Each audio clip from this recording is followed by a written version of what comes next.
কাব্য কথা কেচে বন্ধুরা, তোমরা কেমন আছো? দেখো দুপুরবেলা সে ভাত থেকে ধোয়া উঠছে। এখানে দেখো মাছ, রুই মাছ।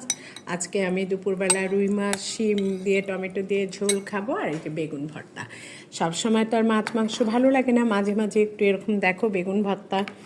আর পাশে আমি তো তোমাদের বারবারই বলি যে সালাদ আমি এভরিডে খাই। এই যে একটা কালারফুল সালাদ আর বেগুন ভর্তার পাশাপাশি এই যে রুই মাছের দেখো আমি একটা শিম আলু দিয়ে কালো জিরা তেলে দিয়ে একটা ঝোল করে নিয়েছি। দেখি এবার আমি খেয়ে কত স্বাদ হয়েছে। গরম ভাত শীতকালে বেশি কিছু লাগে না।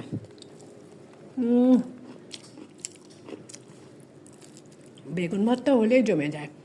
তোমরাও এরকম একটু মাঝে মাঝে সাধারণভাবে খেয়ে দেখো, বেগুন ভর্তা রুই মাছ শিম আলু দিয়ে ঝোল,